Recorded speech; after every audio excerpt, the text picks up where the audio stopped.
Private hospital का bill insurance cover करूगी कि नहीं? मुख्यमंत्री सहज योजना कार्ड हैगा, फिर कोई टेंशन नहीं, थोड़ा सारा ट्रीटमेंट कैशलेस है। बिना पैसिਆਂ ਦੇ? जी हाँ।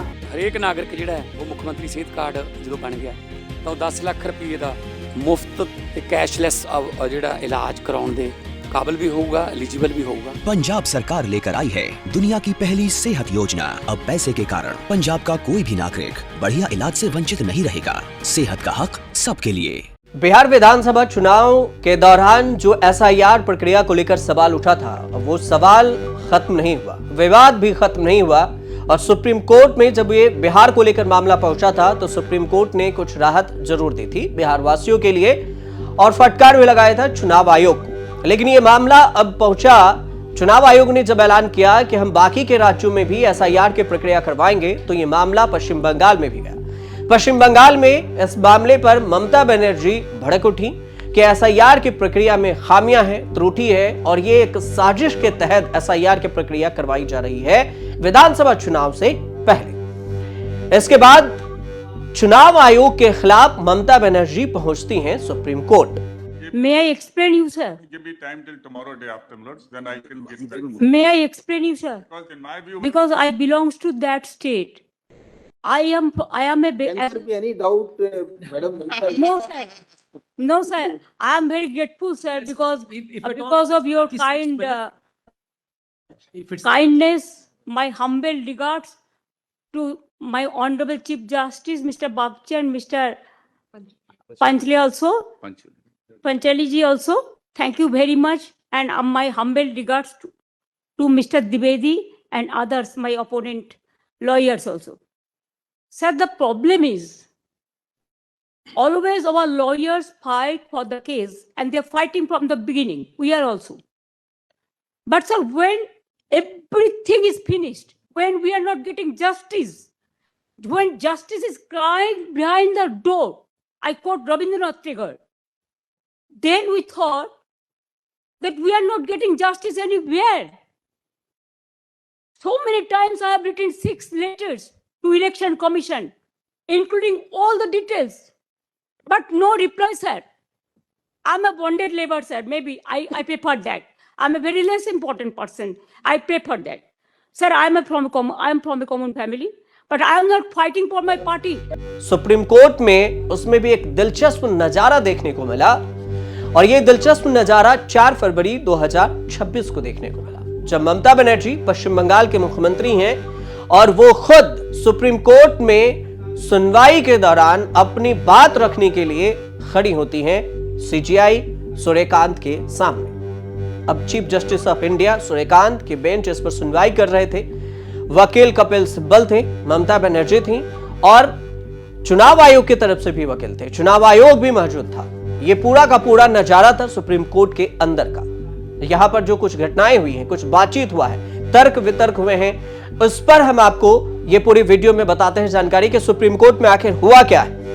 CJI जब ममता बनर्जी अपनी बातों को रख रही थी तो CJI बीच में टोकते हैं और कहते हैं कि उनकी ओर से जो वरिष्ठ वकील हैं कपिल सिब्बल और श्याम दीवान, वो पहले ही सभी दलीलें दे चुके हैं, तो आप अपने दलीलों को दोबारा यहां मत रखिए। अब कहा यह गया, कौन सी दलील है इसके बारे में बताएंगे, लेकिन आपको बता दें कि इस पूरे मामले पर जो सुनवाई है अब एक नई तारीख दी गई है 9 फरवरी 2026। इस दिन चुनाव आयोग अपने जवाब दाखिल करेगी सुप्रीम कोर्ट में और उसके बाद इस पर फाइनल फैसला आ सकता है। लेकिन सुप्रीम कोर्ट में ममता बनर्जी का कहना यह हुआ कि वह न्याय के लिए अदालत आई हैं और उन्होंने आरोप लगाया कि उन्होंने चुनाव आयोग को तमाम फैक्ट्स दिए थे लेकिन उन्हें सुना ही नहीं गया। चुनाव आयोग उनके फैक्ट्स को नजरअंदाज कर रही और इसी दलील के लिए पहुंची थी। इस पर CJI सूर्यकांत का साफ कहना हुआ कि आपकी नई याचिका में कुछ नए मुद्दे जरूर हैं, लेकिन जो बातें आप कह रही हैं वे आपके वकील पहले ही यहां पर बता चुके हैं। अब वोटर्स के नाम हटाए जाने की भी बात हुई है ममता बनर्जी की तरफ से। उनका कहना यह है कि कुछ नाम है उनके टाइटल के साथ भी छेड़छाड़ किया जा रहा है, उनके टाइटल के साथ भी गड़बड़ी हो रही है। पश्चिम बंगाल के वोटर्स का नाम वोटर लिस्ट से हटाया जा रहा है। जो SIR के फाइनल ड्राफ्ट है उसमें कई लोगों के नाम काटे हैं, लाखों लोगों के नाम काट दिए गए हैं। इसमें अधिवक्ता जो ममता बनर्जी की तरफ से श्याम दीवान है, श्याम दीवान ने अदालत को बताया है कि फाइनल वोटर लिस्ट के लिए अब सिर्फ 11 दिन बचे हैं और इस प्रक्रिया को 14 फरवरी तक पूरी होनी है, जबकि इस मामले के सुनवाई के लिए केवल 4 दिन का समय बचा है और राज्य में करीब 32 लाख अनमैप्ड वोटर्स हैं और 3,26,00,000 नामों में से लॉजिकल डिस्क्रिपेंसी जो है इसमें कहा गया है कि कुल मतदाताओं का 20% ही है। अब इस पे सबसे बड़ी बात यह हो रही है कि ममता बनर्जी की तरफ से चुनाव आयोग पर आरोप यह लगाया जा रहा है कि चुनाव आयोग फाइनल वोटर लिस्ट से, जो SIR की प्रक्रिया का फाइनल वोटर लिस्ट है, उसमें से बंगाल के वोटर्स का नाम काट रहे हैं। तो यहीं पर वकील जो चुनाव आयोग है वो भी दलील दे रहे हैं। इसके अलावा जो आप कहेंगे, उनका यह कहना है ममता बनर्जी के वकील का, श्याम दीवान का, कि जो SIR में नाम काटा गया उसको सार्वजनिक किया जाना चाहिए। सुप्रीम कोर्ट के जो पूर्व निर्देश हैं उसके बावजूद भी केवल नाम, उम्र और लिंग ही दर्ज किए गए हैं, लेकिन यह नहीं बताया गया है कि वोटर लिस्ट से नाम क्यों हटाया गया, जबकि सुप्रीम कोर्ट के पहले आदेश में पहले ही बता चुका है कि वो चुनाव आयोग बताएगा कि क्यों नाम हटाया गया और इसकी लिस्ट जारी करेगा।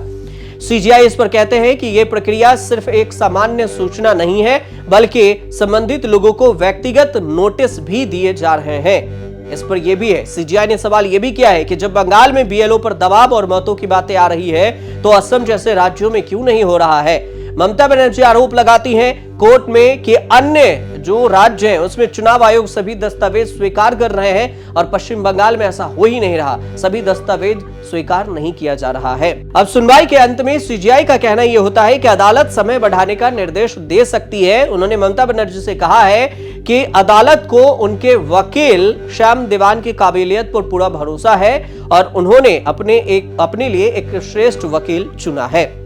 अदालत में कई सारी चीजों का जिक्र होता है, लेकिन कुछ तर्क वितर्क है जिसका जिक्र हम आप तक पहुंचाना चाहेंगे कि क्या कुछ बातें होती है ममता बनर्जी और CGI के बीच में। तो CGI और ममता बनर्जी के बीच जो बातचीत होती है उसमें चुनाव आयोग क्या कहता है। चुनाव आयोग के वकील की तरफ से कहा जाता है कि मेरी इंस्ट्रक्शन ये थी कि सिर्फ स्पेलिंग की मामूली जो गलती है उस पर नोटिस जारी नहीं किया जाएगा। CGI कहते हैं कि राज्य का एग्जीक्यूटिव हेड भी यहां पर मौजूद है। क्या यह संभव नहीं है कि राज्य बांग्ला भाषा के विशेषज्ञ उपलब्ध कराए जाए जो कि समिति के साथ बैठकर स्थानीय उच्चारण और स्पेलिंग पर सलाह दे। ममता बनर्जी कहती हैं कि मैं इस पर सफाई दे सकती हूं क्योंकि मैं उसी राज्य से हूं। CGI कहते हैं कि हाँ, मुझे पता है कि आप उसी राज्य से हैं। CGI ये भी कहते हैं कि पश्चिम बंगाल सरकार ने भी एक याचिका दायर किया है। सुप्रीम कोर्ट के वकील पर जो कपिल सिब्बल हैं, गोपाल हैं, श्याम दीवान हैं, हमारी मदद के लिए जो सर्वश्रेष्ठ लीगल टीम है वो मौजूद है। 19 फरवरी को जब मामला आया था तो कपिल सिब्बल ने पश्चिम बंगाल सरकार और नागरिक के बीच में समस्या बहुत है इस बात के लिए स्पष्टता रखी थी और इस तीनों चीज पर कहा यह जाता है कि सिर्फ 3 आधार ऐसे हैं जिन पर किसी को आपत्ति नहीं होगी। पहला है कि दोष सिद्धि व्यक्ति, मतलब किसी पर कोई एलिगेशन ना लगे। दूसरा है जो राज्य या देश से बाहर जा चुके हैं उनका क्या होगा, और तीसरा है कि गैर नागरिक जो पश्चिम बंगाल के नागरिक है नहीं, वो किसी और देश से पश्चिम बंगाल में आकर बसे हुए हैं। तो ये सारी चीजें बात होती है। चुनाव आयोग ये कहता है कि हमारे पास याचिका की कॉपी भी है, समस्या का पता करेंगे। तो CGI कहते हैं कि आपको कॉपी इसलिए नहीं दी गई थी क्योंकि यह मामला पहली बार आज सामने आया है, लेकिन सच्चाई इस पर देखेंगे तो कुछ और ही नजर आती है।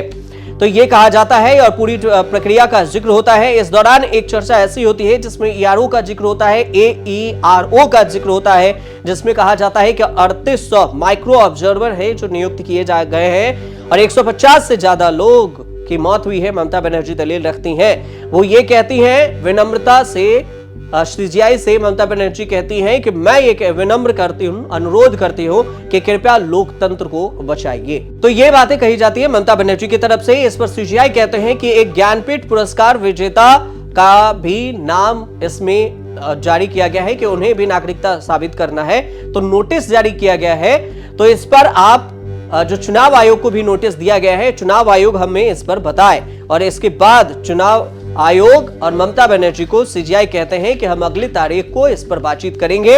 इस बीच में ममता बनर्जी को सीजीआई टोकते हुए ये भी कहते हैं कि मैडम ममता, आपकी ओर से कपिल सिब्बल और अन्य श्रेष्ठ वकील हैं जो आपकी दलीलें दे चुके हैं, आप एक ही बात को बार बार रिपीट ना करें। तो कुल मिलाकर सीजीआई और जो चुनाव आयोग है, ममता बनर्जी की दलील है, इन सब के बीच में सबसे ज्यादा चर्चा ममता बनर्जी की बॉडी लैंग्वेज को लेकर हो रही है कि वो किस तरह से कोर्ट में पेश होती हैं, चुनाव आयोग के खिलाफ अपनी बातों को सीजीआई के सामने रखते हैं और कहती हैं कि लोकतंत्र को बचाइए। अब अगली सुनवाई में क्या कुछ होगा ये आने वाले समय में पता चलेगा। फिलहाल अगर आपकी इस पर कोई राय हो तो कमेंट जरूर कीजिए और देखते रहिए न्यूज़ तक। राजनीति हो या क्राइम, संसद की बहस हो या सड़क की सच्चाई, बाजार की चाल हो या रोजगार की तलाश, देश की चर्चा हो या दुनिया की हलचल, जंग के शोर से सीज फायर की खबर तक, यूपी बिहार से तमिलनाडु की सियासत तक, एस्ट्रोलॉजी के सितारों से खेल के मैदान तक, सच साफ सीधे अंदाज में देखिए तक 360, गली से ग्लोब तक।